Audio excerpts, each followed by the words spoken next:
안녕하세요. 예술하는 당나귀 TV의 대표 당나귀입니다.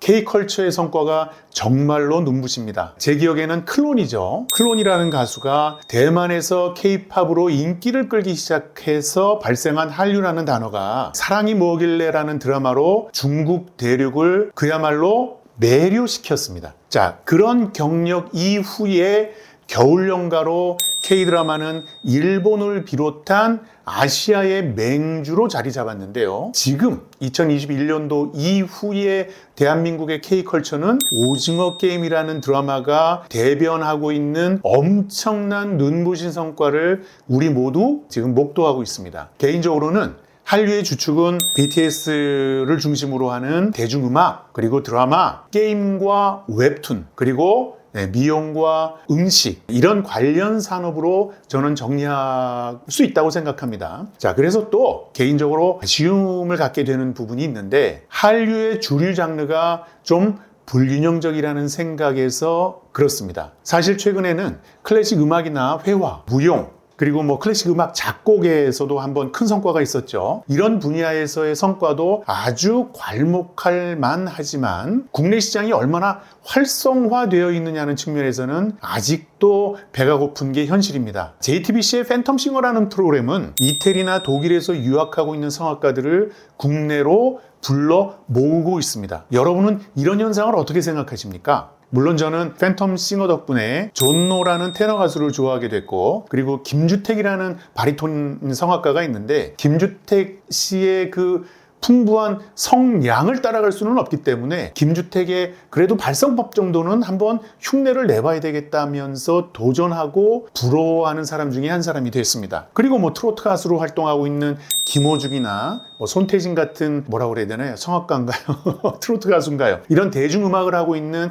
이 두 분의 활동을 적극적으로 응원하고 싶어하는 그런 마음도 분명히 가지고 있습니다만, 한켠으로는 이 두 분을 좀 애잔한 그 마음으로 보는 그런 입장도 모르겠습니다. 어쩔 수는 없습니다. 물론 이런 게 제 오지랖이라는 걸 잘 알고 있습니다. 세상에 할 거 제일 할 게 안 되는 게 연예인 걱정이라고 하는데, 클래식 하던 사람들이 대중음악에서 큰 성과를 내고는 있지만, 저분들이 가지고 있는 능력이 그 본업인 클래식에서도 분명히 빛을 발할 수 있는 능력자임에도 불구하고 왜 장르를 바꿔서야만 비로소 저렇게 빛을 발하게 되었는가, 이런 부분들에 대해서 조금 생각해보는 시간들을 많이 갖는 편이죠. 자, 순수 예술 장르의 시장이 형성되지 못하는 이유에 대해서는 서로 상충하는 두 가지 주장이 있습니다. 자, 먼저 순수 예술에 종사하는 예술가들 입장에서는 일반 소비자들, 사람들이 순수 예술을 좋아하지 않는다는 관점에서 그 이유를 찾습니다. 그런데 두 번째, 소비자 입장에서는 그쪽에 관심 자체가 별로 없습니다. 특히 소비자들이 좋은 공연이나 작품이 있으면 당연히 관심을 가지겠지만, 그런 작품이 없다는 이유를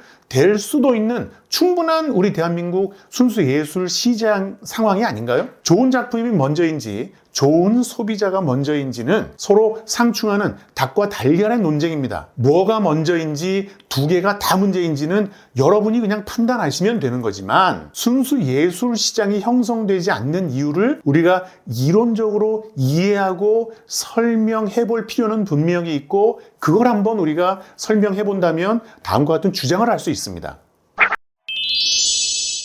대중예술이나 순수예술 모두를 우리는 창조산업이라고 부릅니다. 박근혜 정부의 창조경제하고는 좀 다른 개념인 건 분명합니다, 여러분. 모든 창조산업의 효용가치는 쾌를 기반으로 만들어집니다. 여기서 쾌라는 것은 심미적인 가치를 말하는데, 극히 주관적인 개념이면서 각자의 취향이 다 다르게 표출될 수 있다는 의미를 내포하고 있습니다. 여러분은 어떤 상어를 좋아하십니까? 대표 당나귀인 저 같은 경우는 당도를 제일 중요하게 생각합니다. 많은 사람들이 그러시겠죠. 당도를 기본으로 하면서 질감, 식감이죠. 씹을 때 아삭하는 소리로 표현하는 그 질감과 딱 씹을 때 적당하게 팍 튕기는 정도의 수분 함량을 가지고 있는 사과를 저는 좋아합니다. 저한테는 그게 중요하죠. 따라서 뭐 색깔이나 크기 뭐 이런 요소들보다는 품종이라는 개념으로 축약이 되는 우리 효용 가치가 저한테는 되게 중요합니다. 이런 것이 바로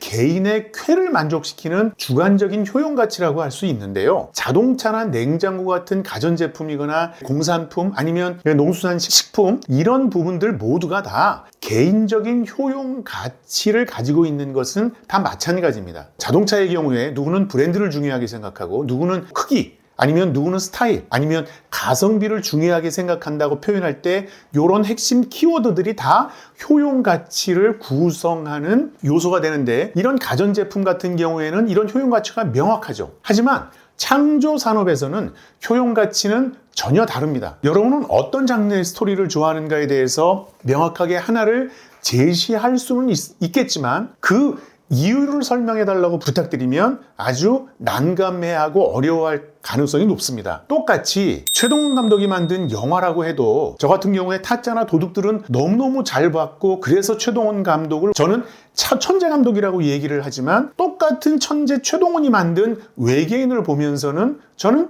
외면했습니다. 장르적인 속성이나 다른 이유에 대해서 몇 가지 이야기를 하지만 그것 자체가 그래서 너 그것 때문에 외계인을 싫어하는 거야? 라고 콕 공격적으로 찝어서 얘기를 하면 더 이상의 논리적인 설명을 하기는 저도 어렵습니다. 제가 이한이를 좋아했나 봅니다. 그 이한이가 출연했던 영화 그 극한 직업도 그랬고 얼마 전에 그 방송한 MBC의 밤에 피는 꽃도 그랬고 그냥 재밌게 봤어요. 그렇다고 해서 제가 이한이라는 배우가 나온 영화나 드라마를 다 찾아봤느냐?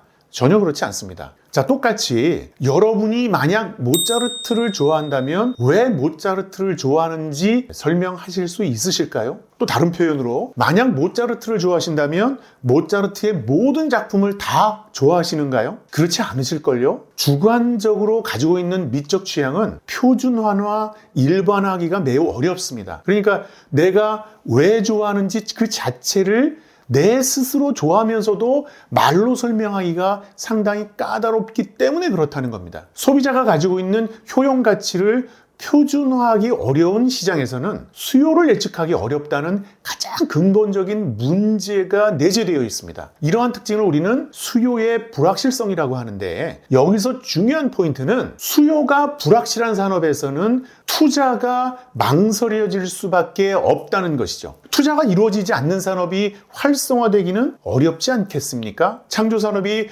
투자와 수익의 선순환 구조를 만들어내기 어려운 원인이 바로 여기에 있습니다. 따라서 예술을 산업적인 관점에서 보면 예술가가 작품을 생산하면서도 저 같은 경우는 드라마를 생산하면서 내가 생산하는 작품이 얼마나 많은 사람에게 소비가 될지 소구가 될지를 예측하는 것이 불가능하다는 겁니다. 이것이 예술 산업이 제조업이나 서비스업 같은 다른 직종의 산업과 명확하게 구분되는 지점입니다. 좋은 오페라, 뮤지컬, 영화를 생산하는데 모두 100억 원 이상의 자금이 투자됩니다. 최근에 국내 우리가 저작권을 가지고 있는 국산 뮤지컬을 만들어내고 그 다음에 최동원의 외계인이라는 영화를 우리가 한번 다루었었고 오페라를 국내 창작 오페라를 만드는데도 100억 원 이상의 자금이 투자된다는 겁니다. 모두가 다 똑같은 창조 산업의 한 부분을 이루고 있는 예술 장르입니다. 이 세 장르 중에 여러분들이 100억 원을 투자해서 국산, 우리가 저작권을 가지고 있는 예술 작품을 만든다면 여러분은 어떤 장르에 투자를 하시겠습니까?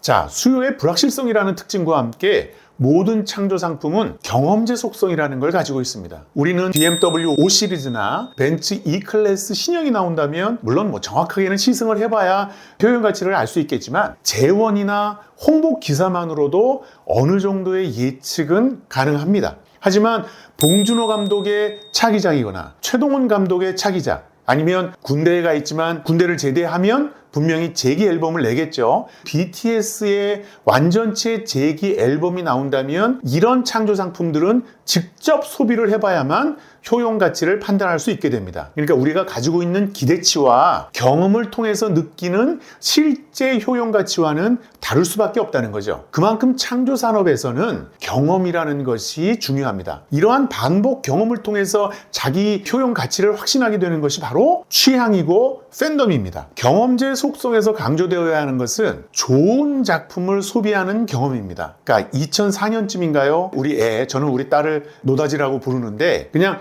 가족과 함께 노다지를 데리고 라스베가스 여행을 갔던 적이 있습니다. 벨라지오 호텔에서 머물면서 우리 세 가족이 가장 먼저 본 공연이 바로 벨라지오에서는 오쇼라는 거였습니다. 당시로서는 정말로 놀라운 그리고 훌륭한 공연을 우리가 가장 먼저 봤던 거죠. 그 이후에 백사자 쇼 이런 호텔마다 있는 쇼를 노다지를 데리고 가서 공연을 보는데 우리 노다지는 그다지 흥분하거나 감탄하지 않았습니다.